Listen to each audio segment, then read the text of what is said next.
What is up, everybody? There Hello. she is. I am Wayne. Y'all know that. Joined, as always, by Miss Tiffany. What's up, ma'am? I just threw that comment I had put up for Troy live on the screen. And you need to do that. I was trying to scroll down. What's Whatever. up? You're in your own little world, as always. Oh my God, I know y'all wouldn't have me any other way. You sure? Yeah. You wouldn't miss me. All right. We got all our regulars in there. I think so. I haven't seen Alex. Where is Alex? Maybe he missed the memo. I'll text him in a minute. My fucking mouse. Does your mouse ever freeze? Yes. Like it's stuck in the same spot and you gotta... Yeah. Does it really? I was wondering if mine was the only one. Yeah, not a lot though. If it was mine does it every fucking day. It seems like, but it'll go weeks without it, and then it'll start again and do it every day, and it just drives me mad. Maybe there's something wrong with your mouse. No, we have the same computer. Maybe you need to give that one to the cat. Get another one. Whatever. You're weird. Oh, hold on. There's a new study just coming in, hot from the presses. A new study. 100% of me does not give a fuck. Really? Wow. You waited all day for that one. You're so excited. Whatever. I kill myself. That's so funny. Yeah, you got somebody hanging out with you, don't you? I do. Where is he? He's over here in the corner. He said, "Hey, Willie yourself over there." So now he's got to Willie himself back over here. I want to see Willie. There's a Sprite. Hello, everyone. Welcome to the Bigfoot Report. I'm Mr. Spritey. I'm Mr. Spritey.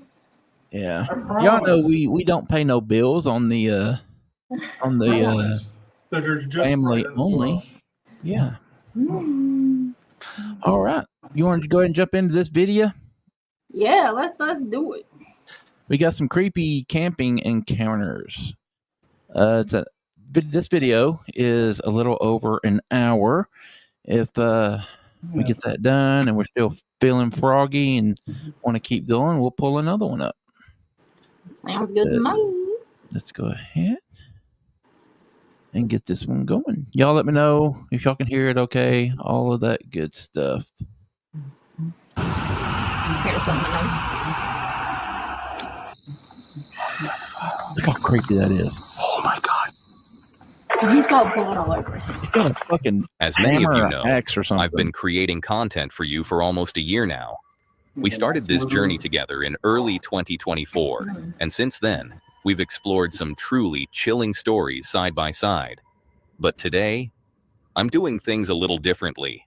I've put together the most bizarre and spine-chilling encounters caught on camera in 2024. One terrifying list of the year's darkest moments. Some of you might recognize a few clips, but this compilation brings together the absolute worst of the worst. Before we begin, let me know in the comments which one you find the most disturbing, and let's dive straight into the first encounter.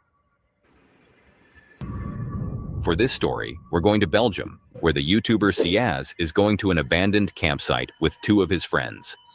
But before they even get here, something shocking happens. On December 29th, 2023, the YouTubers arrived in the forest where they would make their way to the abandoned campsite. When they stepped out of the car, they heard some dogs barking. Echt? Oh, man. The sound came from far in the woods. Yeah, because dogs normally When they arrive at the entrance of the forest, Right. they spot a tree that serves as a closed passage. On the tree is written, "Private. This is a space of prayer. Love how they spelled Please private. respect the space." And behind that tree, Privat. they spot a sign that said, Privat. "Beware watchdog." Yeah. Siaz mentioned that he didn't see this the Well, last I mean, time he they're in came here. Belgium, right? Maybe However, they Yeah. this spell did not different. deter them. They stepped over the tree stump and walked further into the forest until they heard some weird sounds. They described the sound like a door that opened. Ja, ik hoor, ja, hoor je het? What you? Die deur, die wint niet. Ik hoor zo... Zeker? Ja. Oh, nee. Waar is dat? Dat was een deur. Dat is een deur, hè? Hallo? Such a beautiful language. Kun je de wind ook gaan, ja. Oh. What the fuck is that? Maak ik ook goed stap. Is Ik hoor that van somebody alles standing hier. there? Dit is fucking eng. Oh. That is- Now, or whatever you said. Be still. Mogen wij hier binnenkomen? Right there. The Yeah, it YouTubers does look like thought a it would be person. wiser to walk a little further along the forest and then enter See, the I'm starting forest to see through a in walking paranoia. path That's pissing me so off. that they were sure that they were not on private property. When they walked a bit further into the forest, they saw a tree that was cordoned off with red and white ribbon, and also a sign stating no access. This is a private area with camera surveillance. Dude, leave. Again, this did not deter them, and they stepped so over the many tree and warnings. continued their way Asking into the for forest, trouble. Just go somewhere not knowing else. what awaits them. What the fuck?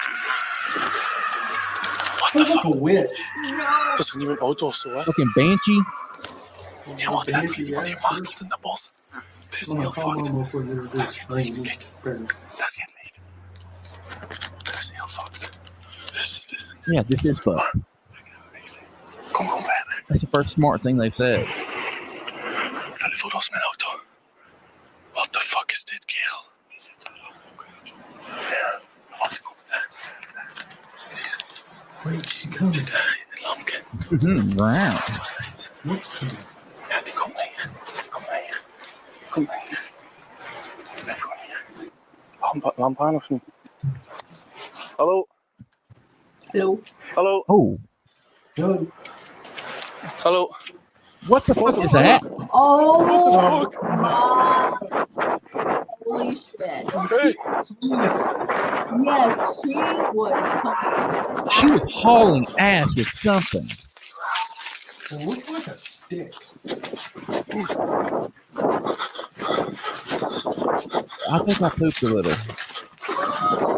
Oh, wow. If you're here in Alabama and you've got an old roof that you've been thinking of replacing for a while, or maybe you know you're going to need to replace it, What do you say? A bathroom and a. When you stop the vid for a sec, you see a woman in a white robe with an axe in her hand, fast walking towards the YouTubers. It's a Out of fucking panic, axe. the three boys lost each other in the dark forest. But this creep is not done with them. You can't hear it? What the fuck is dit? What the fuck is dit?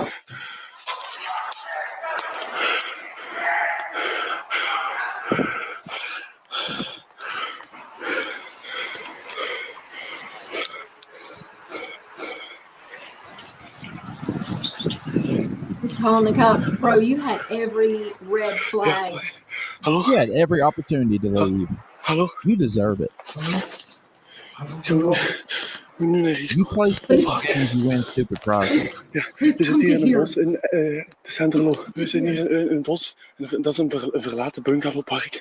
En Please come to here. ineens komt er een man met een mes of zoiets op ons af. We zijn hier met 3.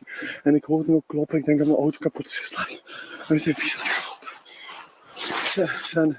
Zijn Jurissen. Eligible gibber. Intelligible gibberish. When the cops arrived at the scene, Ciaz jumped out of the dark forest, but not long after, the confused woman emerged from the woods. Confused woman That's- emerged from the wood. He wasn't confused then. Ja. Dat is die. Daar is die.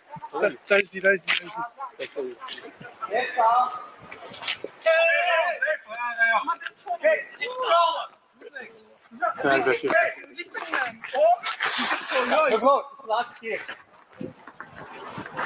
Hier blijven. Maar waar is het? Je gaat hier blijven. Ofwel moet ik hier met mijn vrouw mee, ofwel moet ik hier blijven. Goed. Kom nog niet luisteren naar mij. Nee, ik ga niet luisteren. Beetje respect hebben voor mijn tegen, ja? Dat is geen respect hebben voor mij. Nee, dat gaan we niet Well, doen. she is tall too. Nee, compared to the dat other gaan one. we niet doen. Dat gaan we niet doen. Nee, gedaan. Nu is gedaan, ja? Pak die lamp. Pak die lamp. Pak die lamp. Wacht even. Oh, here comes the dog. Deze collega, die moet laten zien. Here. The cops needed 6 men to calm the woman down. The confused woman was taken to the police station, and the 3 YouTubers went straight home. A trauma for life is how they describe this experience. You But think? they are lucky that they were able to get away unharmed. Oh, Did you find these encounters unsettling? Then brace yourself for what you're about to see next. All right, Brace real yourself. quick, Brace uh, yourself. real quick, y'all. Troy just brought something to my attention, and I have noticed it as well. I forgot to set this to members only. You know what? Because I noticed that. There are a few people in here that aren't members. Welcome Hey, a what's sneak- up? to a sneak preview of what you get for becoming a member, one of the many perks. So yeah, I did that on purpose. I wanted to give everyone a chance to see what we do as TBR freaks. Yeah. Okay, Okay. let's carry on. Okay. This horrifying footage was captured by Tobias, a YouTuber you might recognize from his channel, Unknown Worlds. Tobias, a 22-year-old urban explorer, has spent over 8 years venturing into abandoned places, sharing his thrilling discoveries with his audience. Tobias is a cool name. Known for his courage, Tobias often explores these eerie locations alone. However, on this particular day, he wouldn't be going solo. Instead, he was joined by his good friend Alex, embarking on an overnight exploration that would turn into a nightmare neither of them could have anticipated. Earth's World moving? Yes, I did. You get to play Secret I love that show. That was my team. For this video, Tobias takes us to Germany, the country where he was born and raised, and where most of his explorations take place. It's February 3rd, 2017, a cold winter evening. But the freezing temperatures didn't deter the boys from venturing into the unknown. Unterwegs zu einem neuen Lost Place, den wir zufällig über Google Maps gefunden haben. Deswegen gehen wir davon aus, dass er noch gut erhalten sein sollte, noch nicht so viele Leute da waren. Wir haben wenig bis keine Informationen über diesen Ort. Das heißt, wir wissen nicht, wie sieht's mit Security aus, wie sieht es mit Umzäunung aus. Such a beautiful language. Wie gefährlich ist dieser Lost Place? Das ist natürlich auch immer ein Aspekt, den man... Tobias begins the video, enthusiastically logging in with his viewers, explaining their plan to explore a derelict building. Everything seemed routine at first, just another adventure to document for their audience. But what started as a typical exploration would quickly spiral into something life-threatening.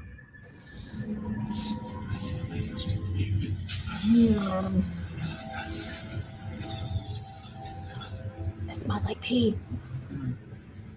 Sorry, y'all. I told him to shower. As Tobias and Alex entered the building, a disgusting smell immediately filled the air. Alex remarked, "It smells like pee," a sign that someone may have been there recently. The thought was unsettling. The smell was fresh. It could indicate current activity. Still, the boys decided to press on, unknowingly heading straight into danger.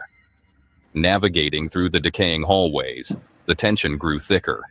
The eerie silence of the building seemed to amplify their every step. And then the unimaginable happened. Let's see if I can imagine it. I don't want to imagine. This is a fucking hallway. There's bottles of vodka.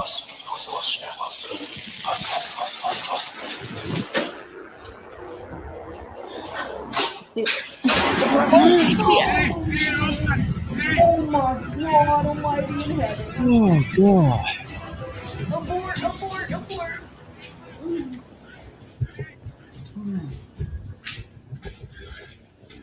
First of all, I would not get into Did something hit him? Someone hit him. I don't know. Like someone attacked him. Oh shit. Do you see that guy?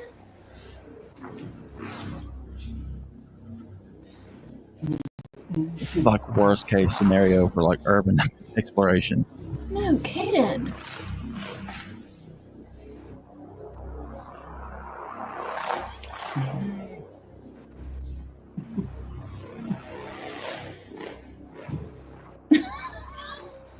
I know, David, right? He just left his buddy back there. He's like, fuck you on out. Meanwhile, his buddy is bleeding out.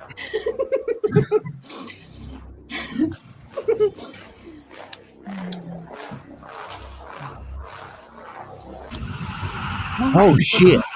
That's where the blood is. Oh my god! So I'm just gonna jump. Out of nowhere, their seemingly harmless exploration turned into a real-life horror movie. A homeless man, armed with a knife, suddenly appeared, lunging at the I boys. figured. In a terrifying turn of events, the man grabbed Tobias and began dragging him away. What? Alex, frozen in shock, bolted, running as fast as he could.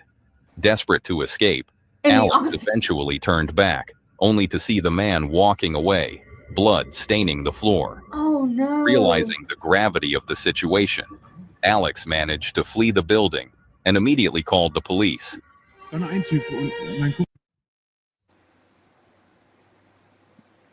What happened to the fucking sound? I just people. First of all, why go down into something like that? Because they're Yeah. exploring. What happened to the sound? I don't know. It's okay. They speak in a foreign language anyway. So we don't know. I know. I just don't want anything to have gone wrong with the video.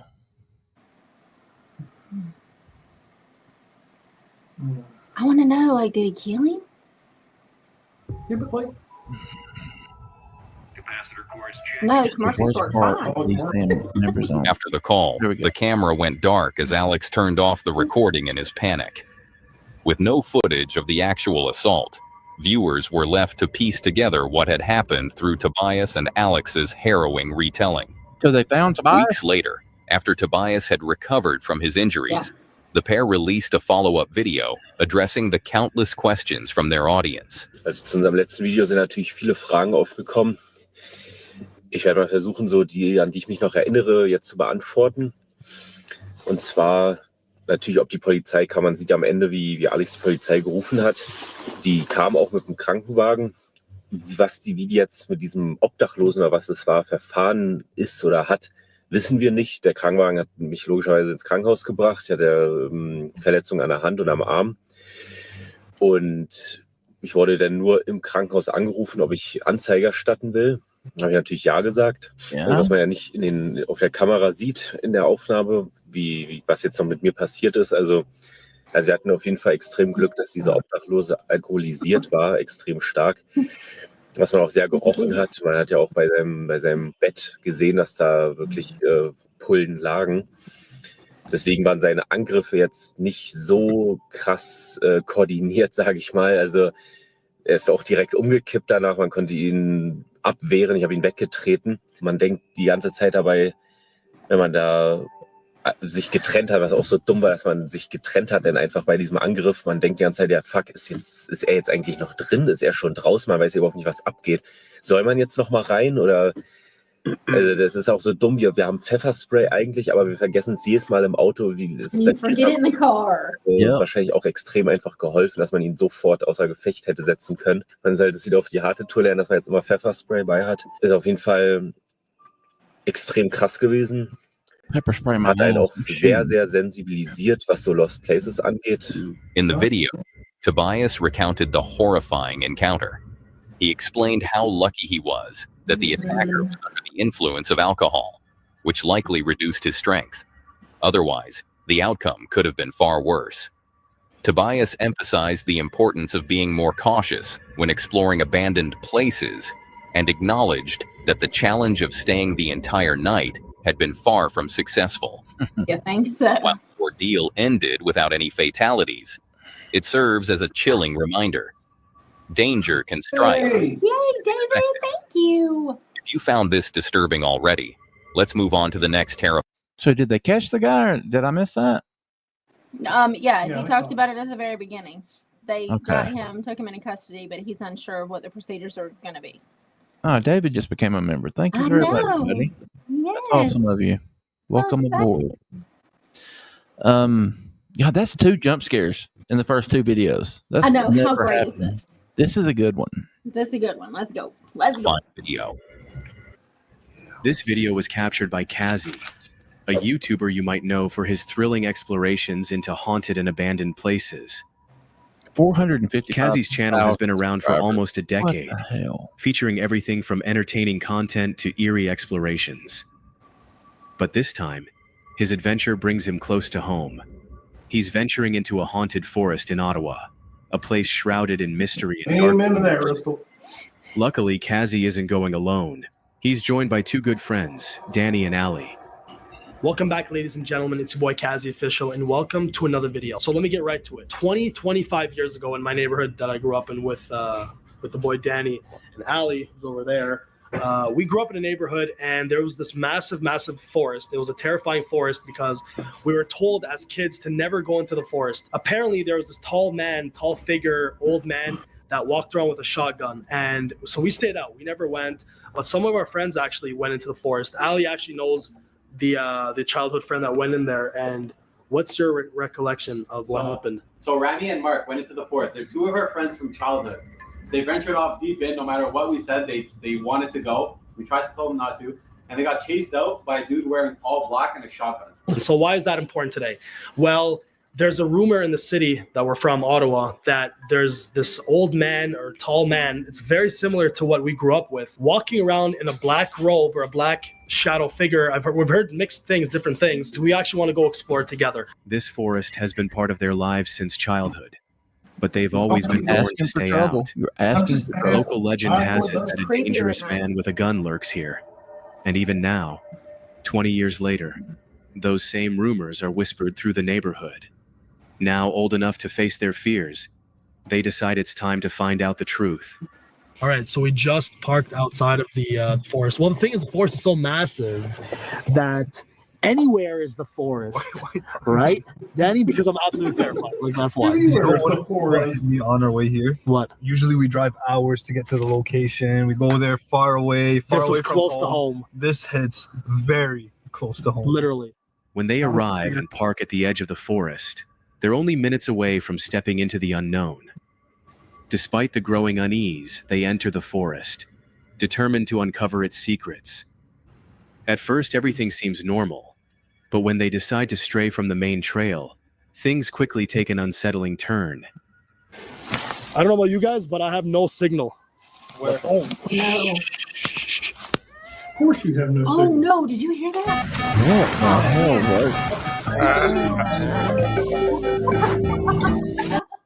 What was that? We have to leave right here. Here, go steps. We have to leave right here. Well, hold on. How many is that? How many? Those are coyotes for sure, right? Coyote. Well, how many? There's a coyote. Suddenly, they hear eerie laughter echoing through the trees, a sound that coyotes are known to make. The boys are on edge, realizing there could be a whole group of them nearby. Choosing caution, they take another path deeper into the woods and unknowingly stumble upon something unexpected. What the hell is this? Yo, there's a door and it's That's actually a house. Oh, shit. Yo, man, check this side. We came off trail and we just found a busted down shed. Oh, yo, let's see again what it is. You guys are inside? How'd you get in? An abandoned cabin hidden within the forest. Curious, they approach the cabin and decide to go inside. What they find is unsettling. What the hell is this? Bro, look at this. What the hell is this? Yo, be careful. What? Yo, is that a satellite dish right there? Oh no. Don't touch it with your hand, bro. Don't touch it with your hand. No, that is it's ritual here and stuff. did something. Why is You there have to smoke, by the salt way? the candles. Bro, this stuff is doing rituals. Numbering on, man. This is like full-on ritual shit. No, I know. Like, this looks like a ritual that we would do. A strange ritual scene laid out in the middle of the room. Salt, candles, and a mirror sit ominously at the center, hinting at something dark. But there's more. The hell did you find? Who found this, by the way? Ali found the house just sitting in front of me. Bro, look at all these things. I'm like, Look at this. Look. Can pickles Food. Oh, shit. Recently used food suggests someone else has been here. Well, no shit. Rather than leaving, the boys decide to perform their own ritual, using the items left behind. So they're gonna do their own What happens ritual. next will haunt them. Eth, Rolf, Oh God. Niap, Ro. Shit, y'all. Bro, we have to see. Don't fuck with my pickles. Yo, it got very eerie. You hear that? I thought Something that here. That wasn't outside. What's up That with was in all here. the golf Something equipment? fell. Something in here. Okay. We don't have to panic. It's fine. It could have just been something fell. It could have been just Something. It was in here. That was I didn't finish it. No, but I don't even think you should. You were saying it a second time. Pretty much. I don't think you should do it a second time. Just try. You want to finish it? Or do you Honestly, I don't care about the stupid ritual. Can we grab a? No, that ain't something. Grab a stick. Grab a stick. Grab a stick. Okay, we need to put The this out. In the middle of their ritual, two loud bangs suddenly echo through the cabin, sending the group into chaos. Unsure if the sounds are paranormal or if someone is lurking outside, they quickly leave, seeking safety. But as they step outside, safety is the last thing they find. These damn thorns, man. My light's dead from my camera. I'm using my phone. Like, this is messed up. How do we get out of here? What the? No. What? Go. What's wrong with you, bro? What do you mean go? What did you say? What? What was it? I don't know. Bro, go. Hold on, there. Give me. Let me see. No, Bro, you're seeing things out. You're seeing things. anything. Bro, there's literally nothing. Oh my god. Oh, did you see it? It's a person. Hello? Yep. It's not a person. It fucking is. It's That's a right- person. Is that a person? It's, Yeah. You saw that, right? You saw that. It's this way. Danny. This way. A man appears, watching them from the bushes. They can't tell if he's a threat, but something about him feels wrong. Not waiting to find out, they bolt. They run as fast as they can, choosing safety over confrontation. But it seems that the unknown man wants exactly that. Man, hold on. Do you hear? Bro, I see a light. Holy. People are so much more scary than damn The ghosts. man, flashlight in Oh, hand, yeah. was sprinting after the boys. Chaos erupted once again as they fled as fast as they could through the dense forest.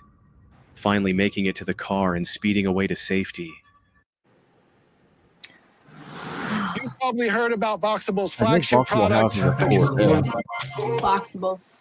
Yeah. But even as they drive off, one question haunts them. Who was that man? Who Could he be cares? the person everyone warns about? They may never know for sure, but one thing is certain. Who cares? None of them will ever set foot in that forest again. You think? And the same goes for the men in the following story. This video was taken by Sam and Colby, Oh, Yes. Sam and Colby. I a love Sam and popular Colby. YouTube duo you may know from their channel Sam and Colby. With over 13.5 million subscribers, they've been sharing videos for nearly a decade, always bringing a mix of fun and thrill. Give us a They've few. encountered plenty of creepy places and strange happenings before, but none could have 100,000. prepared them for what they're about to face here.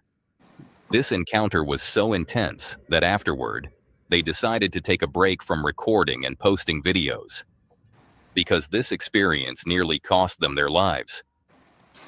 Come on. So, as most of you guys probably know, something pretty bad happened to us the other night. Something that could have cost us our lives. We were put in a pretty dangerous situation, and we just don't know if it's worth it anymore to keep doing this. For this haunting experience, let's go back You mean you 5 put years to yourselves April 17th, in a dangerous 2019. situation? A late night that seemed perfect for an exploration. Sam and Colby, along with their friends Elton and Matt, set out for the funny. Cobb Estate, a notoriously haunted location in California. Their goal? To perform a ritual in the pitch-dark depths of an abandoned tunnel in the forest. Known for its eerie legends, the Cobb Estate seemed like the perfect setting for a terrifying encounter. But this time, it wasn't a ghostly one. This encounter would become terrifyingly real. What's up, guys? It's Sam and Colby. Today we are back at the ritual tunnel in the Enchanted Forest. Again, third time. With Elton and Matt. All right, guys, so as you know, this is I the don't Haunted like Cobb them. Estate. There's a very long hike, and we are going back to the ritual tunnel. Upon arriving at the forest, everything feels normal.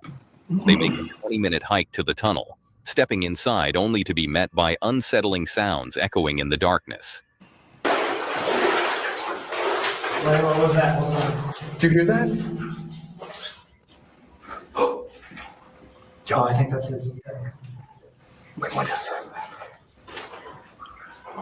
Out of all the ones me and Carrie's watched, I don't think They I've seen pause, this one. listening to the eerie noise. You haven't seen But this when one? it stops, I don't think I've they seen brush this it one. off, assuming it was just the wind. But something felt off. Walking a bit further into the tunnel, they arrive at the spot where rituals are held.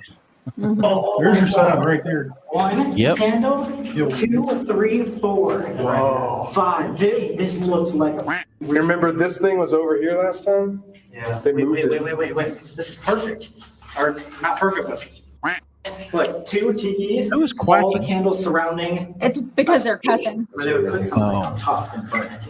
Dude, I don't really want to stay in here for long. I feel like we should just get the ritual over with. You can hear Colby saying that he doesn't feel comfortable here and that he wants to skip the ritual Is and that a leave. kid's bow and arrow? Little did they know, they should have listened to his instincts.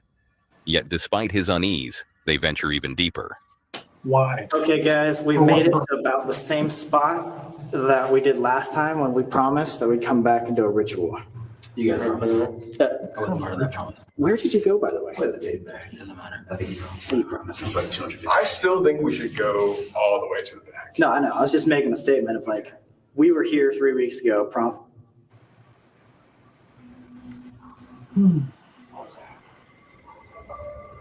Was that just like water, or did you hear like a?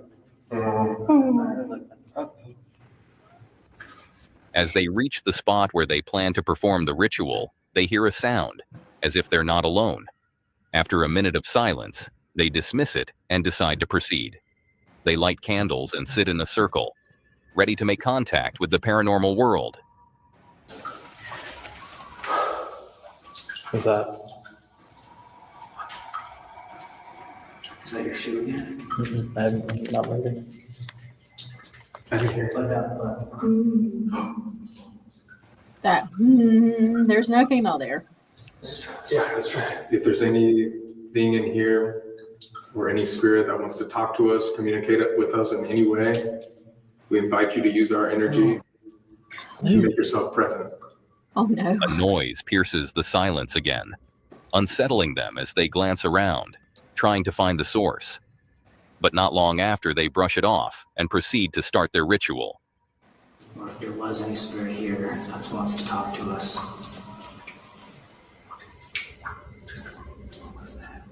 It's hard to hear it over the water. No, I know that came from down there. Another unsettling sound rang out, and Sam stood up, deciding to investigate. But then this happens. See this property on Craigslist? Oh my god. The freaking commercial already. It's been sitting empty for the last 28 days. Deep breath. Just take that. Oh, mass candle one's going out. Was that because of the drop? Because I don't think there's no drops over here. Okay, so what now? Like this is. Should we light it again, or should we just say that? How are you feeling? I'm feeling better. Just stand up. Okay. I say we keep trying. I mean, this is what? Why would. Oh. The candle was blown out, not once, but twice. Had they made contact with the paranormal? Little do they know what they are about to encounter now is far more terrifying than any ghosts. Let's say if there's a spirit here, show us a sign. On the count of it, okay? Okay, wait. For Matt's sake. Did you hear the whisper? What's that noise? Oh my god.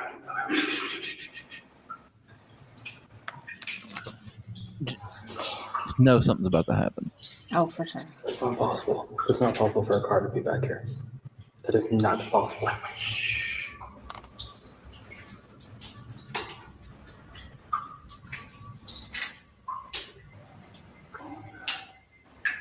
Wait. They're all different. They're all different. Turn off the light. What is that? Is that wind? No. It's not fair.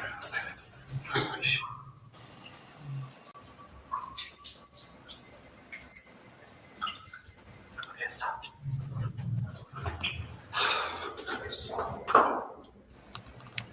Wait, dude, that's a voice. That's a voice. Holy shit, that's a voice. No, it's not.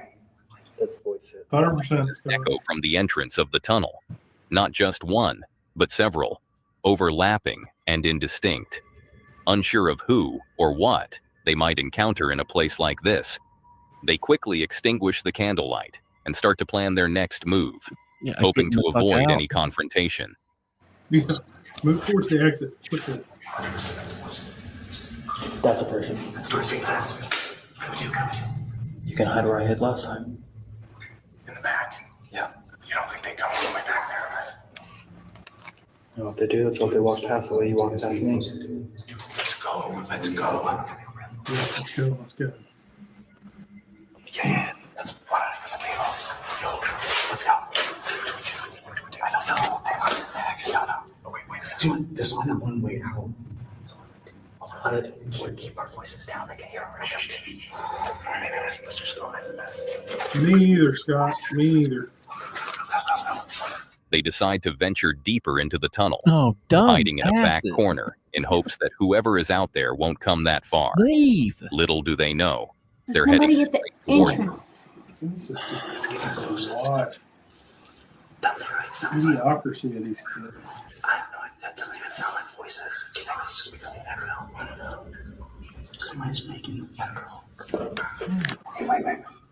Dalton, on a real note, like no cameras or anything, what the f do we do? Well, either they're fans of your channel, or they're coming in all with this team first.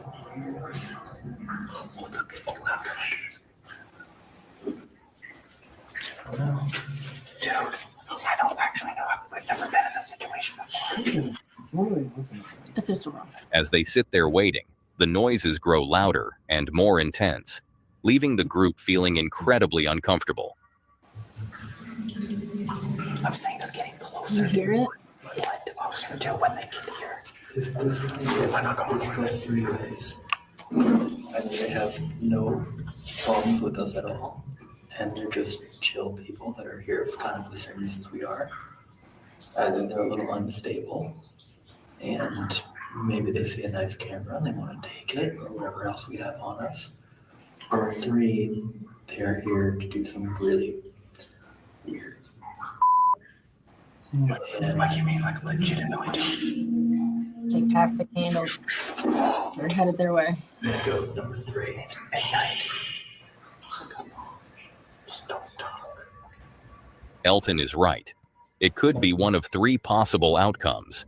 But what's even more disturbing is that whoever is in the cave has likely heard them talking, knows they're there, and isn't backing off. The chilling realization sets in. They'll have to pass by these people to reach the exit. There's no other way out. I'm scared, dude. What's the plan, boys? Oh. Yeah. I don't know. I can't like run this dude. They're gonna go all the way to the end too. What do we do? Wait, I can see a light. Oh shit. Guys, I don't want to do this. I don't want to do this. Wait, no, this is I don't want to do this. Like little white rumble. Just the echo of the voices in the tunnel. Not theirs. Holy fuck, dude. You see the light? There's a light. Okay. Come on, we're trying. Dude, there's a light behind you. You left the CBS back. No, I can't. Do we leave all? Okay, I thought we picked them up. They don't.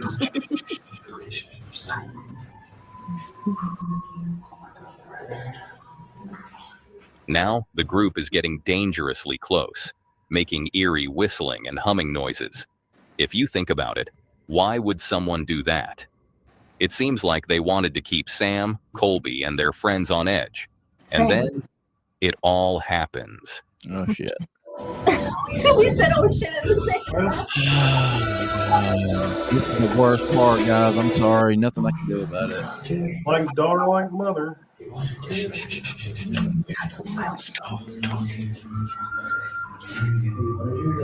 Oh, that's a creepy ass whistle.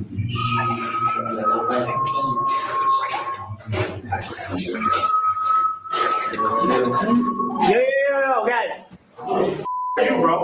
No, we're just filming a video. Yo, sir, there, bro. Put your camera down, bro. Put that, yo, filming, bro. Put that camera down. And then the video suddenly cuts off.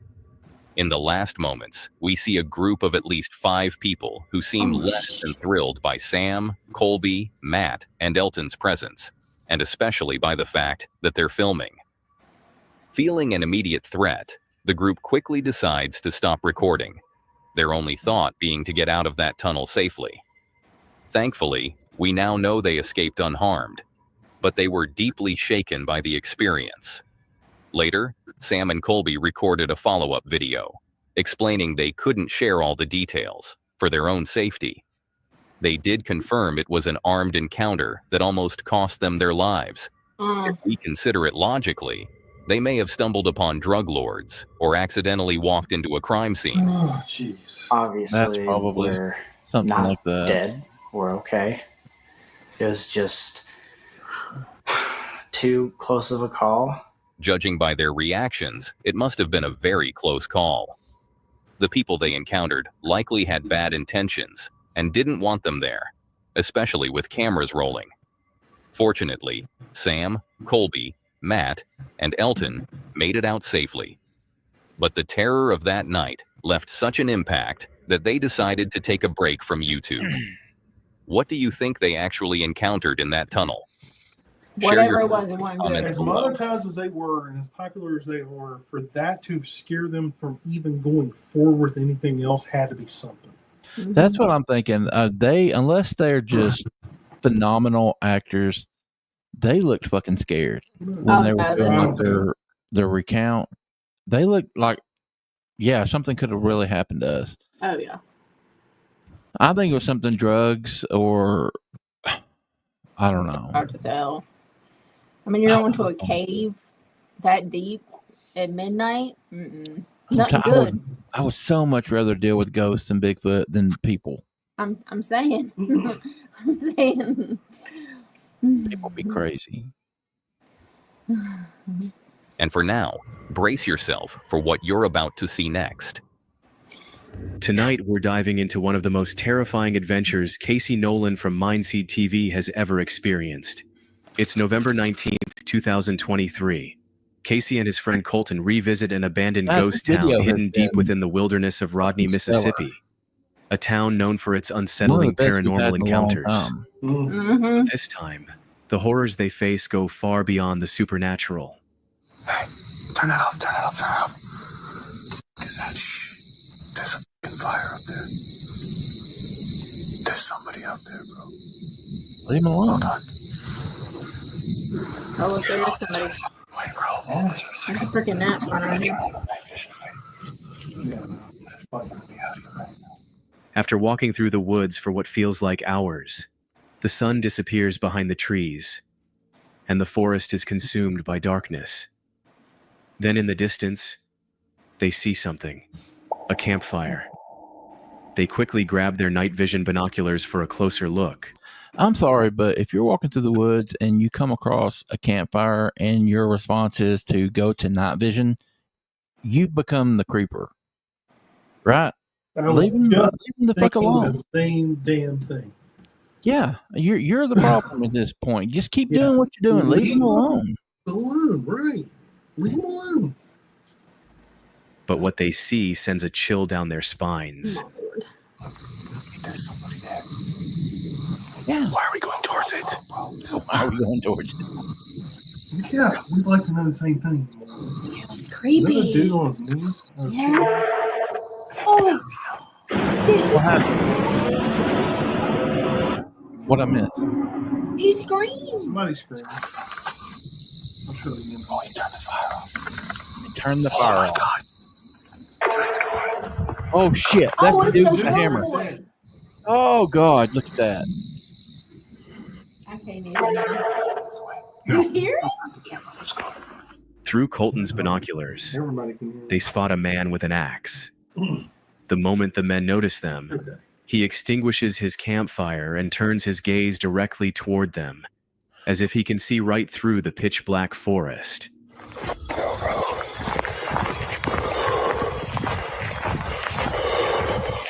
We just saw someone in the middle of the woods, in the middle of nowhere. Flat the out. And I did not sign up for this at all. and I think that they're following us.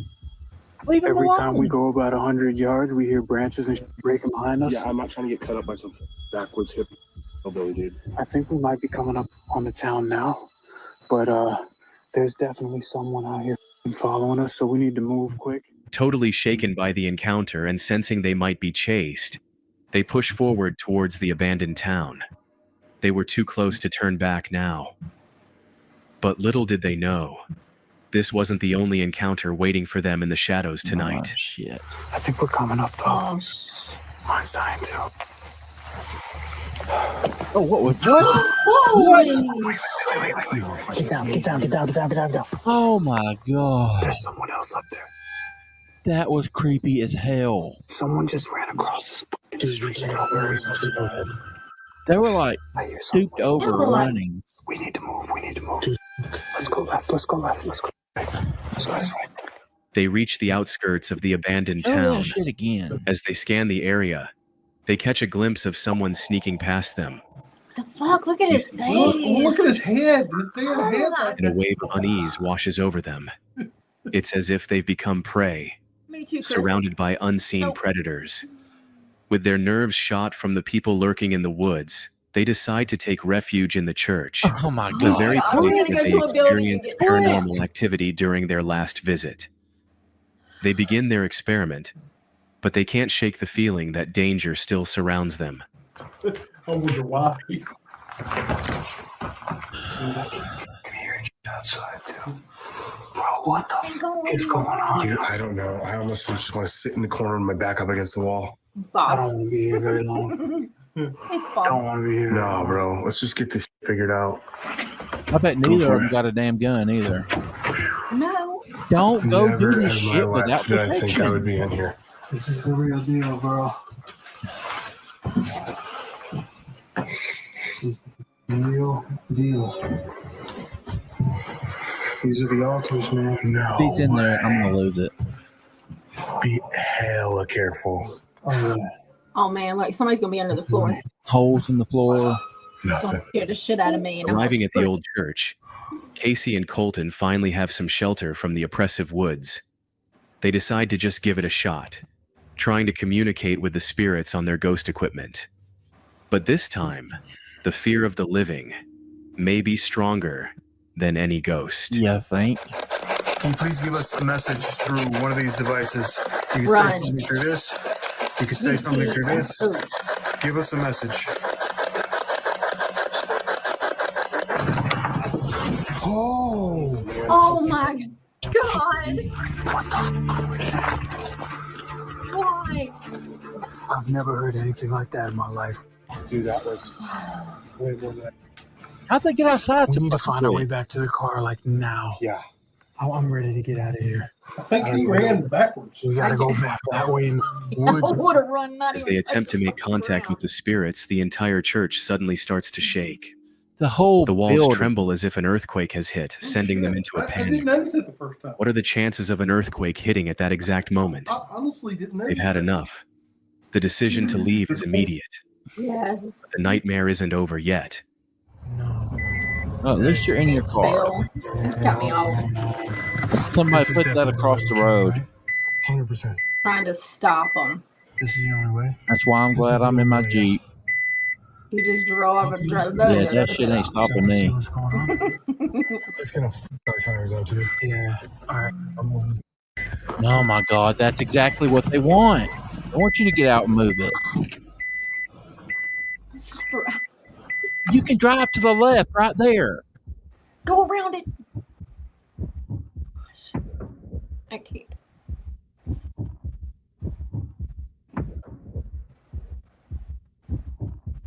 You got a knife or something with him? You see something? Oh shit. Get back in. He looks like a pretty good sized dude. No, don't say that. Lock the door. Lock the door. Lock the door. Drive. After what feels like an eternity of searching through But the it looks dark like he's got a wilderness, big truck. they finally reach their car and drive off. But then, another obstacle. A big tree is on the street, leaving them no other choice than get out of the car and move it away. But then, Colton spots something moving in the darkness. Yeah, because he grabs the night vision binoculars and peers out the window. What do you see? I want to buy your house. Fuck. I can pay you cash for your house no matter what condition They're it's in. doing this shit on purpose. If you need it, I would have buy your house. Like how far away? How far away? What? Oh, he's running, bro. Oh shit! Oh my god! Yes! Run! Casey and Colton's hearts race as the figure begins to run.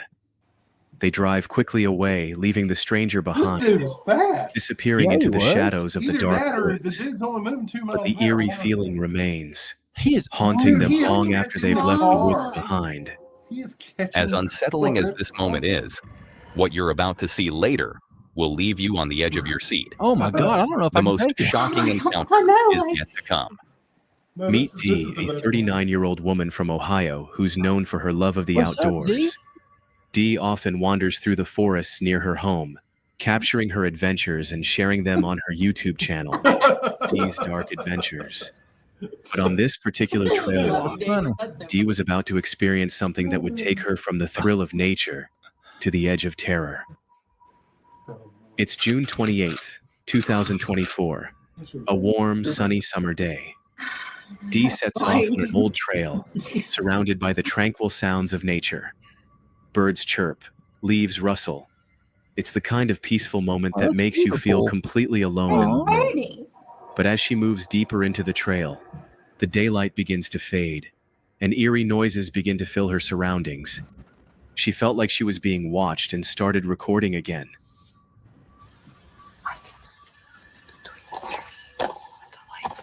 So it's just a woman by herself. By herself. I can see movements, but the trees are too close, so I get a glimpse of something black running back and forth. She spots something walking through the trees. It pitch black, so she couldn't really pinpoint what it was. And then it came closer, and she saw it. Oh my gosh. I don't want to see it. What is on my face? What is on my? It's a spider web, which makes it worse. Hi. Oh, Did she say hi? who said hi? Somebody said. She's saying hi to Why? whatever that is. I don't know. It's me. Yep. Yep. I can't go home. Oh. Fuck. Sorry. Two glowing eyes peering at her from the trees. The figure seems tall, looming in the darkness, watching her. Are they trying to say that's Fear squash? takes over. No. Dee doesn't know what she's dealing with, and her instincts kick in. She runs down the trail, opting for safety. No! Stop! Stop, please. Please. Please. Please! Is it following her? Mm-hmm. Damn, it is, isn't it? Please. I'm leaving. I'm leaving. She screams, her voice echoing through the dark woods as she races toward what she hopes is safety. She reaches the open field, thinking she's finally escaped. But she hasn't. The nightmare isn't over yet. I feel better in that open field. Oh yeah. I think I'm gonna stick up the field and walk up the road, even though it's gonna be harder. There you It's go. cooler out here. I get more of a break. Fucking run. Start running. Go.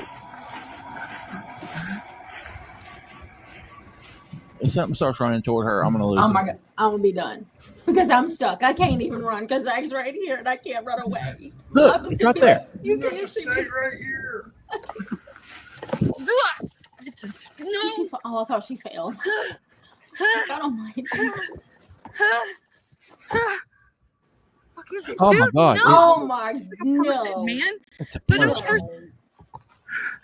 Looks like a fucking person. Stop. Look, it's right there. Oh, dude, what is it? Oh, I don't know. Why is That ain't a person. Ah! It just keeps getting up and down. Stop. Is it a bear? Fuck, I can't run. No. I don't know. Somebody drive by. Somebody drive by. Yes, somebody please drop by. Drive by, open fucking As she door, glances what? back, the dark figure emerges from the bushes, moving toward her just beyond the tree line. What the hell is that? And then the video cuts off there. Dee later updated her viewers, sharing that she made it out safely after the creature retreated back into the forest. David, I would think if it was a She dog posted man, the footage to her channel, where viewers were quick to speculate. Some claim it was a dog man, a creature from folklore. But what did Dee actually encounter? It looks big. Let us know what you think in the comments. Yeah. If you find these Oh 5 my God, I encounters don't know that that disturbing, was a person. then brace yourself for what you're about to see next. Imagine Well, first of all, being it has alone in the eyeshine. dead of You're not- night. the person's probably not going to have eyeshine. And it looked fucking big. Yeah, it was It big. did. But it was almost like it was down on all fours chasing her. That would remind me of like a bear or something. I don't know. Well, bears can't walk but so long on 2 feet. Bigfoot or dog man? God, I don't know. Let's finish this one out. Her light does suck. Everybody has a fucking Barbie flashlight. They need to go get one of them big shits that are like this huge. We'll get one of those big shits instead of them Barbie flashlights. Everybody takes a Barbie flashlight. Deep within one of the most haunted forests in the UK. Big That's shit. exactly where Brian, a YouTuber from the channel Ads Ventures, found himself on one of his most chilling explorations. This video Known fucking for his banging. daring solo Yeah. camping trips in some of the UK's eeriest places, tonight's adventure would be one he'd never forget.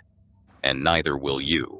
Being that it's Halloween or spooky season, tonight I thought I would head to some woodland which is apparently extremely haunted. Oh, I was yeah. hoping to get there before it got dark so that we could scope it out and just take a look at the area before we lose daylight, but it doesn't look like it's going to happen. So apparently this little road here is the closest that we can get to the woods. To the left there, I think that's like a cemetery.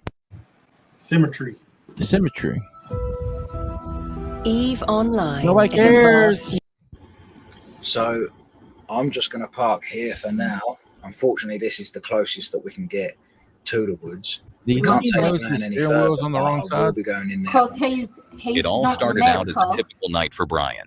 They He drive parked his like van that. as close to the woods as he could, taking a moment to relax, make his bed, Oh my and cook a God. warm dinner before heading out into the darkness.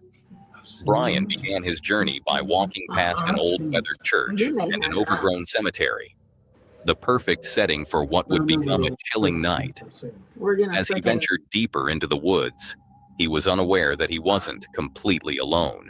They want that grilled cheese sandwich. Cannot see a thing with this light shining in the eyes. So this is coming into the woods now, and on the left is the little church house, and behind that is the cemetery. I don't think if I was a ghost and I come out of the cemetery, why would you knock about just on the outskirts? Do you know what I mean? You sleep there all day, you're going to want to go into the woods. Did you catch that? Something moved in the beam of his flashlight, but Brian Oh, didn't my notice, Lord. and he kept moving deeper into the forest. My hair keeps crawling on my I've face. taken a different path this time.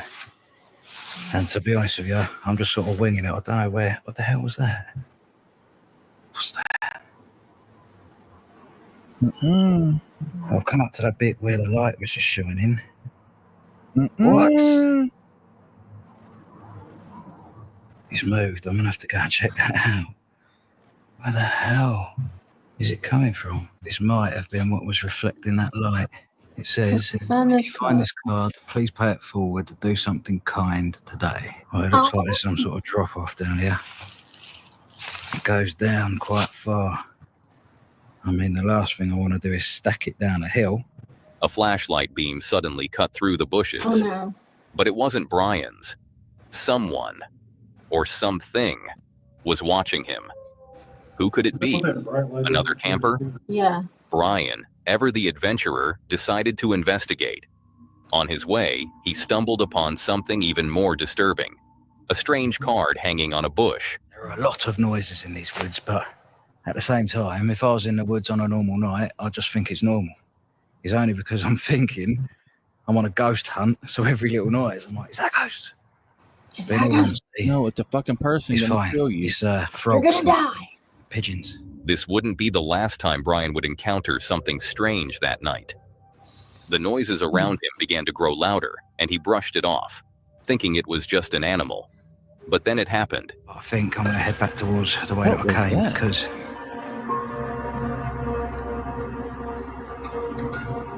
I swear I keep seeing someone else on. Hey, do you think Brian knows his beard is stupid? I don't know. I hadn't paid attention, to be honest with you. Is that a person? There's no one there. Yeah, grow a real beard, dude. I think I'm going to go this way, to be honest with you. You go the other way. That is a person. I'm not even joking. God. Oh, what the fuck? was that? Oh, what was that? Suddenly, a person stood right in front of him. Panic set There it in, is. and before he could think, he sprinted back through the woods, desperately trying to reach his van. He didn't stop until he was inside his van, slamming the door shut and sitting quiet for 15 minutes. I've been sat here now for about 15 minutes in silence, and I've come to two rational conclusions as to what the hell just happened. Number one, that was a Halloween prank or whatever. And if that's the case, fair play, they got me good. Number two is the more likely option. I was seeing things, and if that's the case, you guys are probably laughing at me, because you would be able to see on the camera clearer than I could. See, there's a light that sits on the top of my camera. It was shining in my eyes when I was using the camera. Even when I wasn't, I still couldn't see because my eyes hadn't adjusted. And basically, to me, everywhere I looked, it was like pitch black. I could just make out some things. So, I've... Oh, shit. Gunshots? While he's talking to the camera, gunshots suddenly interrupt him. He turns off his light and sits quietly in his van. And then lights his own As face he's thinking it over, something happens again. One thing that you guys don't know is that before I had that hot chocolate, I might have had a large cup of Bailey. Bailey's.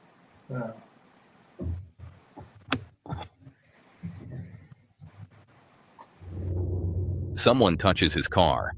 Once more, he turns off his light and remains silent. After hearing nothing for a while, he decides to drive away, choosing safety over risk, leaving the haunted forest behind. But whatever, or whoever he encountered, they were still out there, lurking in the trees. When he uploaded his video to YouTube, viewers speculated, was it all just a Halloween prank? Maybe a mannequin set up to scare trespassers. To this day, no one knows who or what was in those woods with Brian. But one thing is certain, he's never gone back. Did you think it was over? ChatGPT, what's a future Oh proof? no, the muscle stress kind of hoped it was. Not yet. Oh, there we go. A bonus encounter for you. Bonus. Let's dive straight 8 in. minutes left.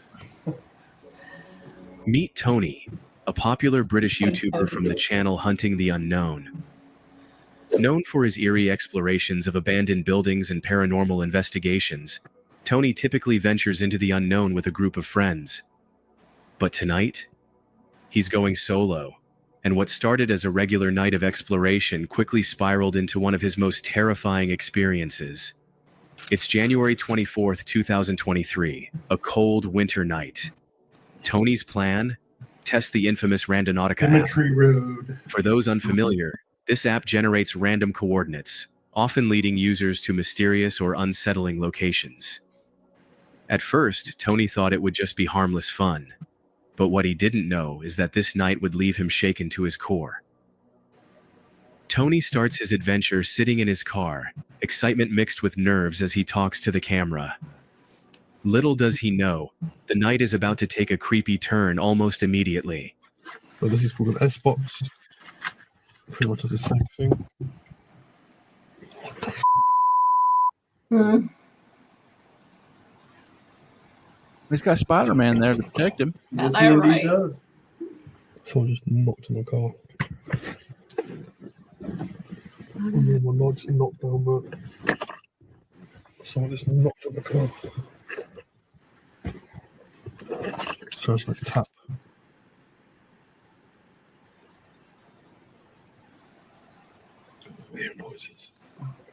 Yeah, let's show the SB7. It's not SB7, sorry, it's a ghost box. Pretty much the same thing. Does a job. I'm going to use that. And I'm not going to be here for long, guys, because I've seen these videos and they say things follow you and that when you do these Rananoka videos. Right. I'm not too sure how true that is. True enough for me. Can't believe I'm doing this. The light in Tony's car flickers, followed by a loud knock against the side of his vehicle. Startled but determined, Tony decides to step out and follow the coordinates given by the app. Something knocked on his fucking vehicle. Armed with a He's flashlight, still sitting there. he walks toward the dark woodland, I don't unaware believe of what's that. waiting for him. I'm His sorry, journey I don't leads him believe deep that. into the woods, where he stumbles upon an abandoned crypt hidden among the trees. It's a crypt, man. It's a legit crypt.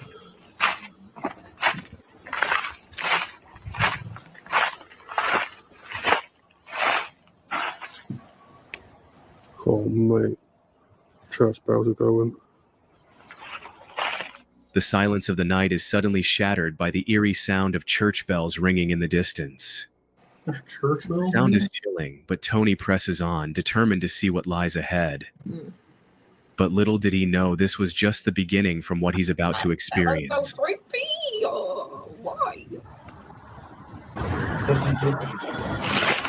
Do you hear? Yes.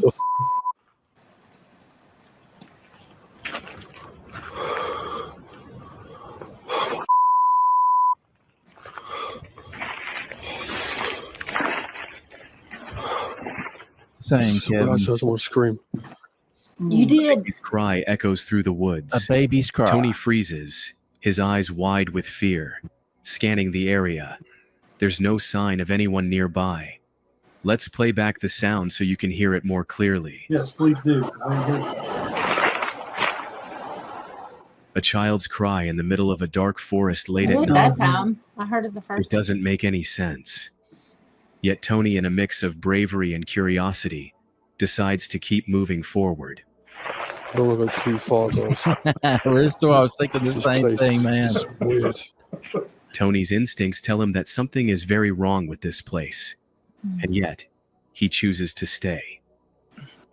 Tony presses on, but little did he know that ignoring those instincts would soon prove Is that to a be random phone line right there? No, it's the First time, like like a K2. I've done this, and I've actually got some spooky locations.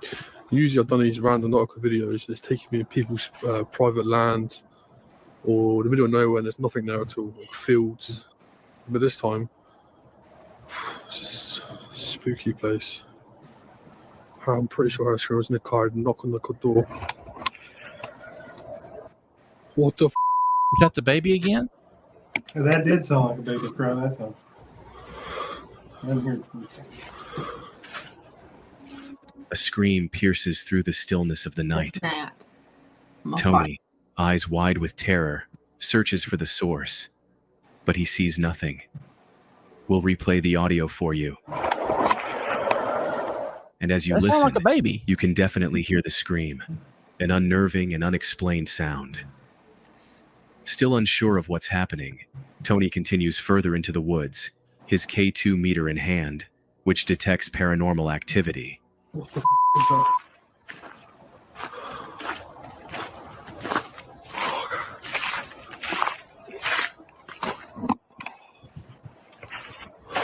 What was that? There's some behind the tree.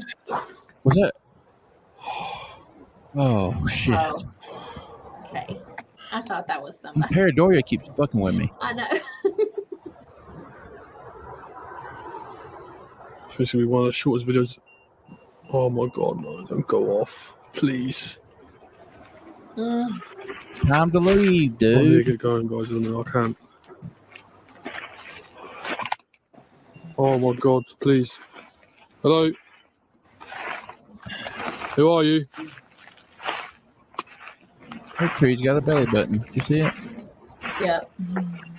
Oh no, go away, go away, go away, go away, go away. As the K2 meter starts lighting up, signaling something paranormal nearby, Tony grows more anxious. And then, it happens again. It's time to drain my light, I'm not sure.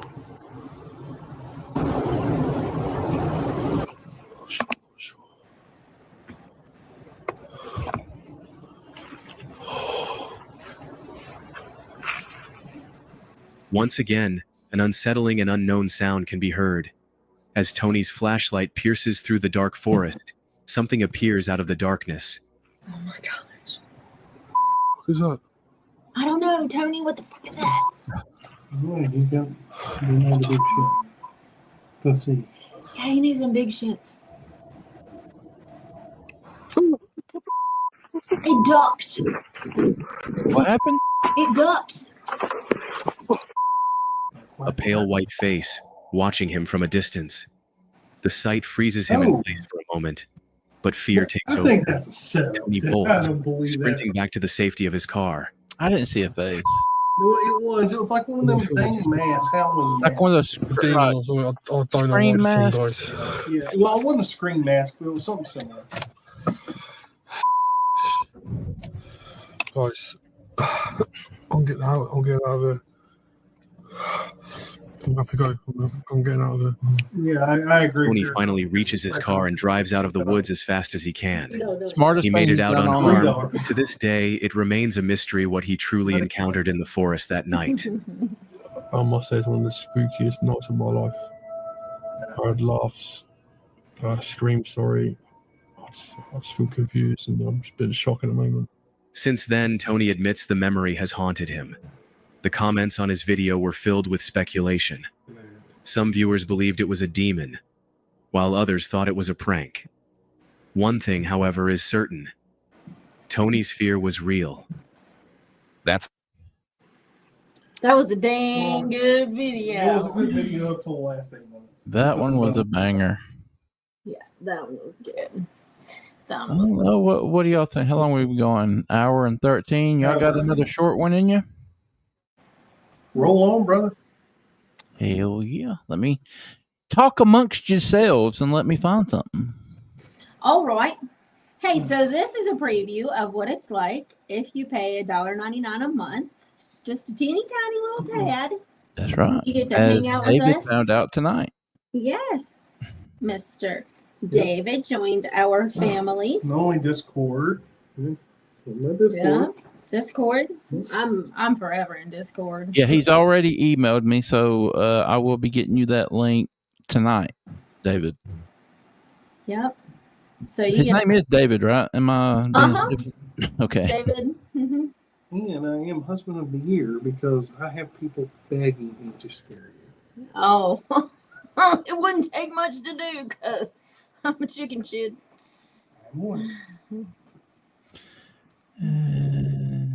Chilling scares. Yes. But yeah, you get all this cool stuff for just $1.99. We do this a couple times a month, sometimes more. It depends on guests and whatnot and schedules, but we just get in here and hang out and scare the shit out of each other, and it's a fun time. Yeah. I think so. Y'all want to watch some caving videos? Watch some caving videos because those are the stupidest people. Well, hold on. I think I'd be too. I've not ever been in a cave. I think. Okay, so I'm gonna ask you. I'm gonna leave it up to y'all. No, sir. They're all about the same length: 25, 22, 25 minutes. You got 4 most disturbing Reddit threads, serial killers that are still on the loose, Ooh. 5 most disturbing caving videos, or most disturbing audio recordings. Audio recordings are iffy because sometimes the people who listen to them can hear things that the people who they're playing it for can't. You know what I mean? Like EVP. Yeah, so we'll throw that one out. So 4 most disturbing Reddit threads, serial killers that are still on the loose, or 5 most disturbing caving videos. Well, we have 1 vote for serial killers. Daniel! Yay! Thank you so much. What do you do? He joined the. Look at your screen, bro. Oh, hell yeah. I'm on YouTube. Oh. Thank you, Daniel. You're awesome, buddy. Oh, true. I forgot you weren't even on the screen. So what's our votes? What are we going to do? I'm good with any of them. Well, it looks like serial killer, serial killer, serial killer, serial killer. Serial killers it is. Naima said Reddit thread. You know what you did. Naima said what? Reddit thread. So several serial killer and serial then killer and Reddit thread. And I don't care. okay, we're going with serial killer. Okay. Dun, dun, dun. Boy, I'm telling you, I would probably piss myself. And we weren't even watching a video. I'm scared. Vending machine killer. Does he kill vending machines? Why would he do that? Because it took his damn money. Yeah, I guess. We've all been there. Here we go. On April 30th, 1985, a 45-year-old truck driver stopped near a vending machine in Fukuyama, Japan. He was exhausted from work and was looking for an energy drink to help him power through the rest of the day. When he approached the vending machine, however, he noticed something surprising. A bottle of Oranaminsi energy drink was already in the pickup tray.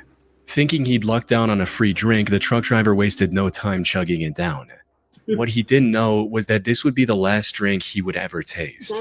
Instead of the refreshing feeling he was looking for, he felt something horribly wrong with his body.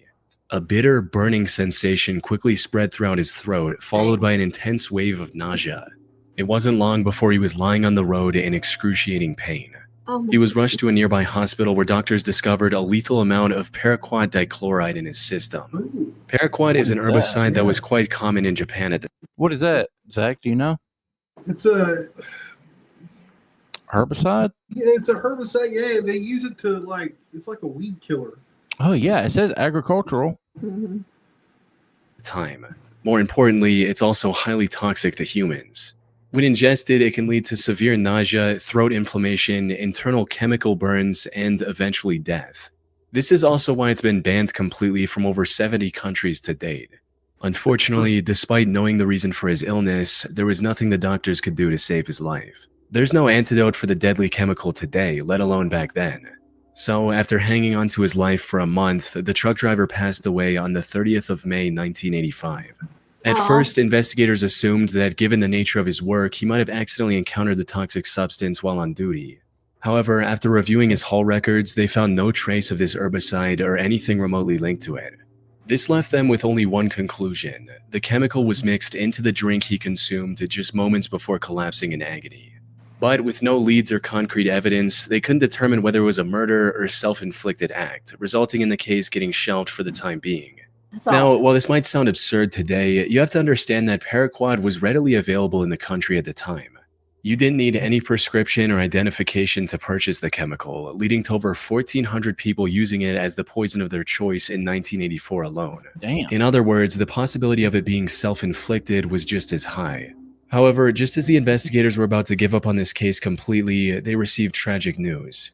Another person had fallen victim to the same poison after consuming Oranaminsi on the 5th of September. Then another 6 days later, and one more 2 weeks after that. Damn. By this point, it was clear that someone was deliberately poisoning vending machine drinks across Japan. This was the work of a deranged serial killer. Unfortunately, this supposed killer was also extremely thorough. He didn't leave any fingerprint or DNA evidence on the drinks he tampered with, and only targeted vending machines with no CCTV cameras nearby. Wow. As for why his victims willingly drank the unknowingly poisoned drinks he left behind, that had to do with the buy one get one free promotion Oranaminsi was running around the time to entice younger consumers. However, since some people only wanted the one drink, they often left the second free drink near the vending machine as a gift for the next person. This was common enough that people didn't find the laced drinks suspicious and drank them without a second thought. Sadly, this method was terribly effective.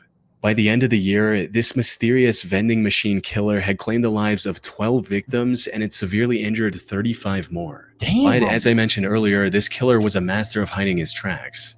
He operated all across western and central Japan, as well as Tokyo, making it near impossible for investigators to pinpoint his location. The lack of evidence also made it difficult to figure out his motive.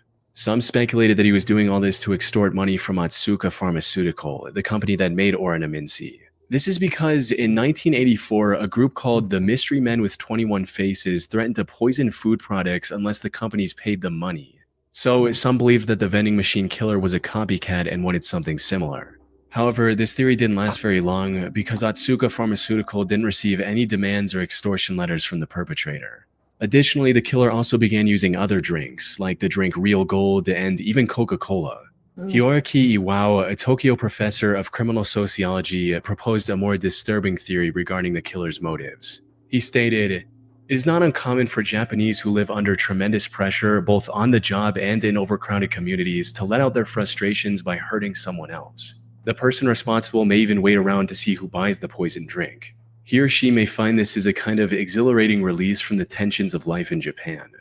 But even if this was the truth, it still didn't bring investigators any closer to catching the suspect.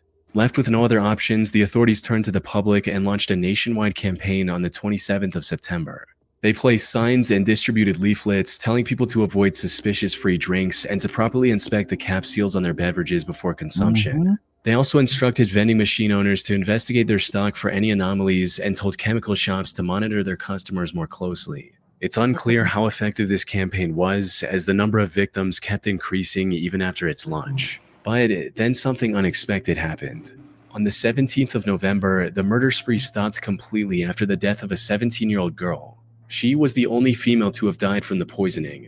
It's possible that the person who committed these atrocities had a moral code against harming women, though that's nothing more than a baseless speculation. Due to the complete lack of evidence, the vending machine killer was never identified, cementing this case as one of the most chilling, unsolved mysteries in Japanese history. That's all right. God will get him. So one of our first options that we'll talk about is actually, just the traditional denture here. So, Little Rock serial stabber. On April 11, 2021, the Little Rock Police Department received a distress call from South Pulaski Street regarding a potential homicide. When they arrived at the scene, they found a middle-aged woman lying on the street with stab wounds all over her body. This woman turned out to be 41-year-old Deborah Walker. She was homeless at the time and was living on the streets when this incident happened. She was quickly taken to the hospital where medical staff discovered that she had been stabbed at least 15 times. Despite lying on the street, bleeding for what may have been hours, she miraculously survived and managed to regain consciousness the same day. Investigators also visited her in the hospital to gather any information she could provide about her attacker. Unfortunately, she was attacked somewhere between 1 and 4 a.m. It was still dark outside, and all that she saw was that her attacker was a tall, African-American male with a slender build. Now, in most other similar cases, such limited information would hardly be enough to generate any leads. But in this instance, the description Deborah provided left the investigators in disbelief. That's because her attacker's profile closely matched the perpetrator of another incident that took place about 8 months earlier in the surrounding area. The victim of that incident was 64-year-old Larry Eugene McChristian. He was living in Little Rock with his daughter Sarah, who was on probation at the time. On the 20th of August, 2020, he had a medical emergency and was taken to the hospital in an ambulance. He was discharged from the hospital the next morning. However, when the hospital staff tried to contact Sarah so she could pick him up, she wasn't answering her phone. So they gave Larry the information about a nearby homeless shelter and a bus token to get there. Later that day, Sarah came to the hospital looking for her father, only to learn that he'd been discharged hours ago. She then reached out to the homeless facility Larry was told about, but they didn't know anything about his whereabouts either. The only option she had was to file a missing persons report and wait for the police to find Larry. 2 days later, on the 24th of August, Sarah received the call she was waiting for. Tragically, it wasn't the news she had hoped for. According to the official report, the Little Rock Police Department found Larry's body on South Gaines Street at around 2 a.m. They identified him by the hospital discharge papers he had on him. More importantly, he had multiple stab wounds on his body and was unfortunately already dead by the time the police arrived. His death was declared a homicide, and the investigators began looking for clues almost immediately. This proved quite impossible at first, since there were no witnesses, and there wasn't anything that could be used as evidence at the crime scene. However, after inspecting the surrounding houses, they had a major breakthrough. The CCTV camera outside a nearby house had captured the suspect walking down the street when suddenly he spots Larry and begins walking towards him. After committing the crime, he tries leaving the area, only to stop, go back, and stab Larry one last time before fleeing. As mentioned earlier, this man matched the profile Deborah gave to the police, leading investigators to believe she was attacked by the same person. While looking into older cases, they also connected the same killer to another murder that happened in the area on September 23, 2020. The victim of this incident was 62-year-old Jeff Welch, another homeless man who was living in an abandoned home. On the morning of that day, Jeff's friend found him on the porch of his house with a stab wound on his neck. By this point, the investigators knew they were dealing with a deranged serial killer. However, just as they uncovered the connection between the three attacks, another tragedy unfolded. On April 12, 2023, a day after the attack on Deborah Walker, another one of his victims was found on the Wright Avenue overpass. The only thing in common with these 4 attacks was that they all involved homeless individuals, and they all happened between 1 and 4 a.m. There seemed to be no clear pattern on how the perpetrator selected his targets. This left the Little Rock community terrified to leave their homes, fearing they might become the next victim of the serial killer on the loose. After realizing the potential danger of this situation, LRPD began spreading awareness about the man who is now being referred to as the Little Rock Slasher. They also turned to the public to ask for any information they could provide on the matter, and even announced a $20,000 reward. We also need your help. If you have seen anything suspicious or have surveillance cameras on your homes or businesses in this area, please contact us at 501. Chances are most coaches and consultants will never break past 10K a month. They'll never. It's not because they're not good at what they do. Unfortunately, despite having CCTV footage of the suspect, the Little Rock Slasher was never caught. The case remains a mystery to this day. Or at least that's what the official reports say. While researching this case, I came across an Arkansas-based blog called the Snarky Media Report. The authors of this blog did their own investigation into the slasher case, and what they found was shocking to say the least. Put simply, they claim to have found the true identity of the killer after talking to multiple locals and Deborah, who, according to their blog, already knew the identity of her attacker. They also uncovered many details about this supposed killer, including his criminal record, which reveals that he has already served 2 prison terms in Arkansas for felony convictions of domestic violence. Also, his history with drug abuse and how it made him very agitated and violent. The authors of this blog also claim to have contacted the alleged killer's previous landlord, who gave them this image of the perpetrator. Which begs the question, if they know so much about the slasher, including his legal name, why didn't they give this info to the police? Right. That's where the case goes from creepy to bizarre, since, according to them, they've already given everything they had to the relevant authorities. Despite this, the Little Rock police didn't make any progression in catching the serial killer. Snarky Media also published a video of the Little Rock mayor and police chief refusing to answer questions about the case. This seems to hint at something incredibly shady going on behind the scenes. That said, there's no way for me to confirm if the authors of the Snarky Media blog are telling the truth. For all we know, their whole investigation is made up, and this is just some random guy who has nothing to do with the 4 attacks, and it's all a ploy to make the Little Rock Police Department look bad. Most of the information they've gathered seems to check out with what's released publicly by the authorities. The only discrepancy in their investigation is the age of the suspect. Officials believe the slasher to be young, possibly in his 20s, but the authors of this blog state that the person they found was 46 years old. Unfortunately, this is where the leads end. Whether Snarky Media is telling the truth or not remains uncertain. What is certain, however, is that the case remains unsolved to this day. The Little Rock Slasher is likely still out there and can continue his murder spree at any moment. I never heard of him. I haven't either. Thanks to Trade Coffee for sponsoring this video. I never considered myself much of a coffee person, but recently I've we gotta get through this shit. I was gonna say. on a rabbit hole. It's like a read-in ad. And this one came out on February 17, 1997. 21-year-old Patrick McNeil went out with his friends. He spent the evening out drinking with his friends in the Dapper Dog Bar in Manhattan. Y'all know who the original smiley face killer, Keith Jesperson, I think is.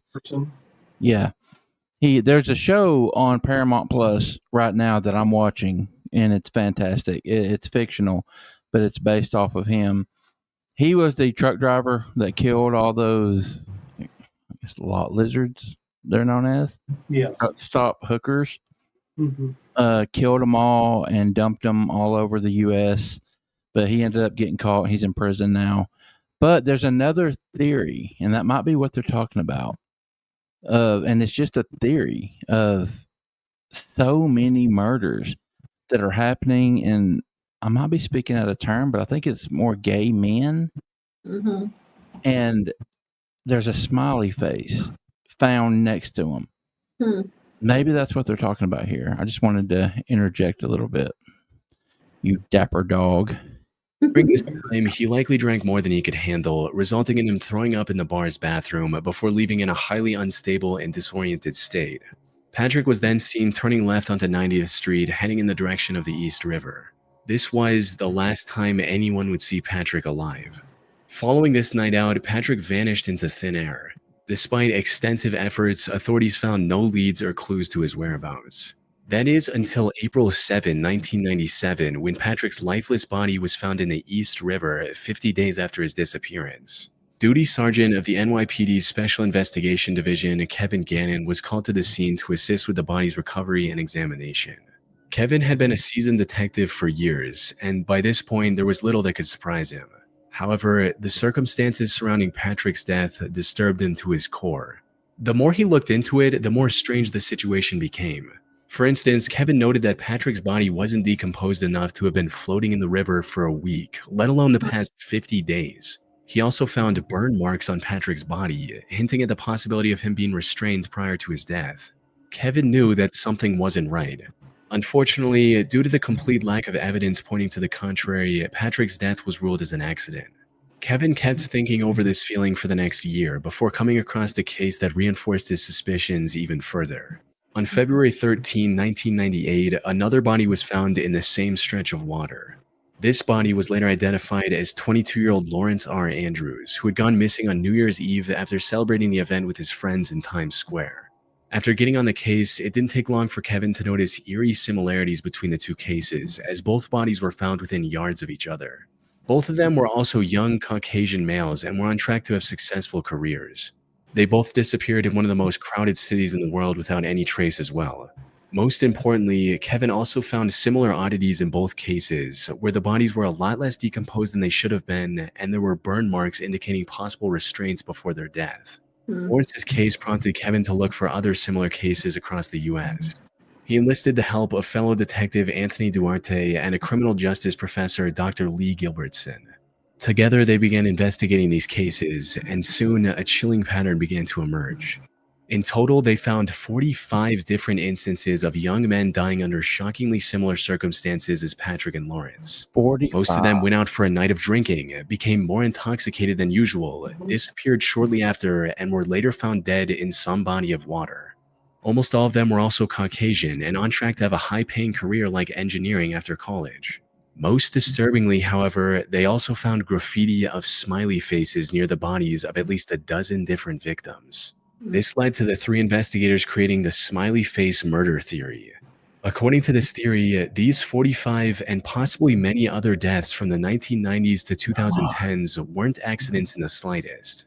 Instead, they were murders committed by a single deranged person or an organized group of serial killers.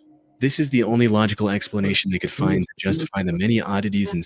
How terrifying is it to think that there's a organized group of serial killers? Right. Yes. I've never heard of that. I've never heard No. that pitched. Never. Similarities in these incidents. That said, while this theory makes complete sense to some people, others aren't convinced one bit. Criminal profiler Pat Brown, for instance, called this theory ludicrous. She believes that the idea of connecting smiley faces, one of the most common graffiti symbols, with murders is just absurd, stating, "It's not an unusual symbol. If you look in any area 5 miles square, I bet you could find a smiley face." The FBI also completely denied this theory in a statement, reading, "The FBI has reviewed the information about the victims provided by 2 retired police detectives who have dubbed these incidents the smiley face murders and interviewed an individual who provided information to the detectives. To date, we have not developed any evidence to support links between these tragic deaths or any evidence substantiating the theory that these deaths are the work of a serial killer or killers. The vast majority of these instances appear to be alcohol-related drownings." However, despite these setbacks, the 3 men have stuck with their theory. They're still working on finding evidence to back their observations. That said, if their hunch is correct, it would mean one of the most wicked I've just never heard of it. I don't doubt it now. I just don't at heard. large today. Exactly. I mean, it's far-fetched. Yeah, that's the one that I know about. It's far-fetched, but could you imagine if it's real? You're not ready for it. I-70 killer. Robin Fuldauer was a 26-year-old Indiana University graduate who was working at an Indianapolis that's scary because my kid's store near 26. I-70 in 1992. The kid in 8th here of is April 26. was supposed to be her day He's still off. in here. However, just as she was getting ready to relax at home, the employee who was supposed to man the counter called in sick. Left with no other options, her manager called Robin and told her to cover the shift instead. Robin wasn't very happy about this emergency shift change, but she reluctantly agreed, arriving at the store at 10 a.m. and starting her shift as usual. Unfortunately, her day was about to get a whole lot worse. Everything seemed normal until 2 p.m. when the manager called the store for a routine check. To her surprise, Robin wasn't picking up the phone. She kept trying for a few minutes before giving up and calling the Speedway gas station neighboring the shoe store. One of the gas station employees, a friend of Robin's, went to the Payless store to see if she was doing okay. However, what she found inside left her confused. The store was in slight disarray, and some of the shoes were missing from the shelves. The cash register was also open, and there was no money in it. Most concerning of all, there were no signs of Robin anywhere. Her friend called out Robin's name, hoping she was just in the back and would respond. But when she didn't hear anything from Robin after minutes of standing in the store, she became worried and called the police at around 2:20 p.m. The cops arrived within minutes and began searching the store for clues on Robin's whereabouts. And it wasn't long before they made a devastating discovery. They found Robin lying in the store's back office, covered in blood. It was already too late. During questioning, an employee from the store across the street claimed to have seen a strange man loitering around the shoe store a couple hours earlier. According to this employee, the man sat on the curb for about a half hour, rifling through his bag and staring at the Payless store. They then saw the same man a few minutes later trying to hitch a ride back to Interstate 465, which was about a quarter mile from the store's location. Unfortunately, they were too far away to get a good look at the man's face. Given the money stolen from the register, and without any other leads, investigators filed this as nothing more than a robbery gone wrong. However, they couldn't have been more wrong. Because just 3 days later, something similarly tragic happened to 23-year-old Patricia Smith and 32-year-old Patricia Makers. The two were working at a bridal shop in Wichita along I-70. The incident happened a little past their usual closing time as they were waiting for a customer who had a pickup. When they saw a man approaching the store, they assumed that it was the customer. However, this man drew a gun on the two after entering the store, took them to the back, and executed both with shots to the back of their heads. As the killer was leaving the store, he crossed paths with the actual customer the girls were waiting for. Without hesitation, he aimed his gun at the man and ordered him to head to the back of the store. But the customer defied his command and ran, narrowly escaping with his life. He later helped the police draw a sketch of the killer. Unfortunately, the sketch didn't provide much of a breakthrough.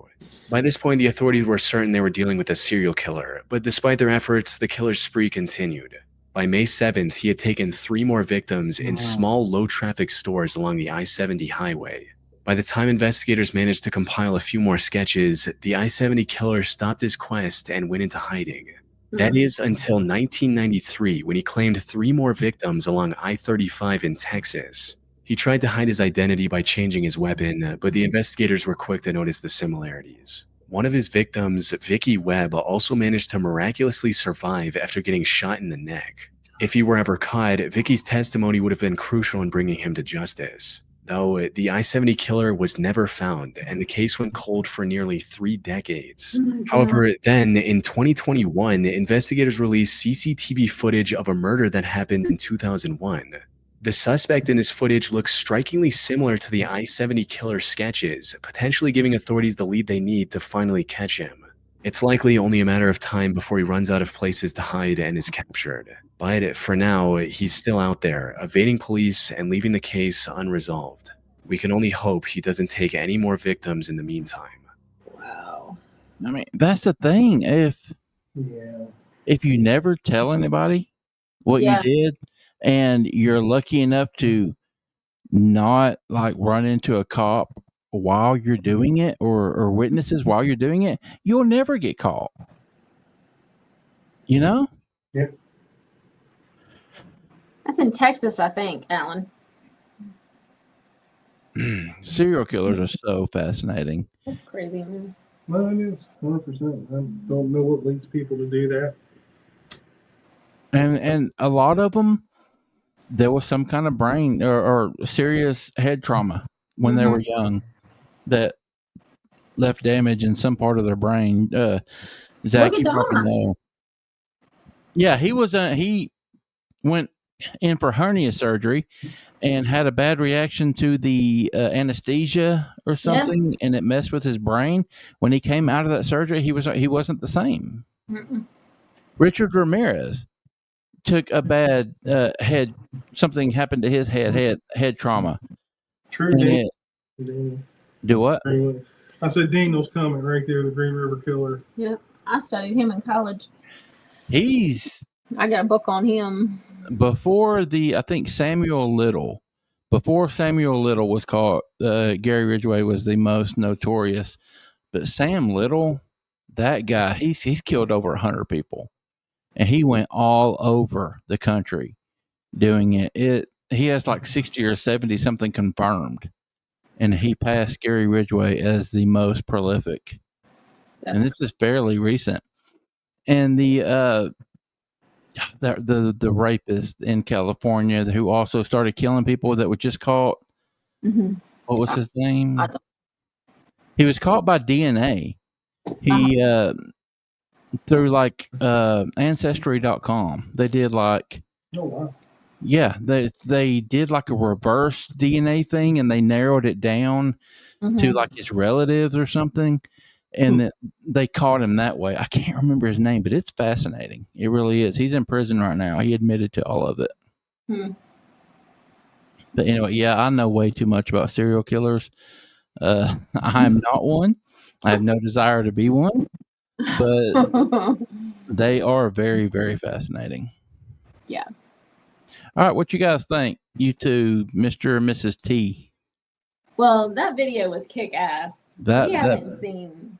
That video was a banger. There was like 3 or 4 jump scares, and we've never had more than one in a video. Yeah, it was very good. It was very good. It was very, very fun. This was a good one for us to share with the public so that they can get kind of a glimpse of what we do on these. And we try to do them every Friday. Doesn't always happen, but we try to. That's some kittens now. David, I can already tell you're one of us, dude. Oh yeah, 100%. That comment just sealed the deal. Yeah. You know what I watch when I'm afraid? I like to watch the Smurfs. Carrie watches My Little Pony when she watches after she watches a scary movie, she watches My Little Pony. I should do something like that, but I don't.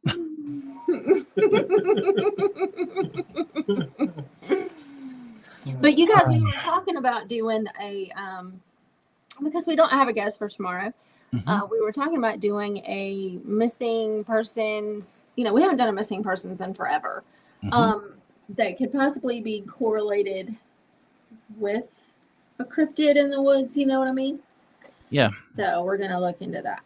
If anybody watching now, if y'all have any recommendations on a missing persons case that evolved in the woods, that has something to do with the woods, national forest or whatever. Yes. Was it Golden State Killer? You're right. Joseph D'Angelo. That's exactly right, Naoma. That is who it is. But yeah, anybody out there, if you have any suggestions, then you can get them to us within the next 12 hours or so. Tiffany and I will start looking into it. She and I will get together tomorrow and brainstorm and get something together for y'all for Saturday night. Yep. It'll be cool. All right. Mr. T, thank you so much for hanging out. Hey, man, thanks for having me. Anytime I can hang out with her while she's doing her thing is always a good night for me. So. It's always fun to have you along and to get your insight on stuff. We always appreciate it, buddy. Well, I appreciate you inviting me. Always fun. Yeah. Quit yawning. Y'all say your goodbyes and we'll get out of here. Well, I'm kind of disturbed. Why do you watch people sleep? God, Daniel, you're fucking creepy, dude. Why? Just take that down. We don't have time to get into that. road creep. It's okay. He's in Michigan, honey. You're in Tennessee. It's a little ways away. God. Nobody watching me sleep. we're gonna go on this note, Daniel. Y'all come back tomorrow. All right, guys, we're going to get out of here. Thank you all so very much for everything that you do, all of the continued support. We love you. We thank you. Until we talk to y'all again, y'all take care of yourselves. Take care of each other. Bye. Bye.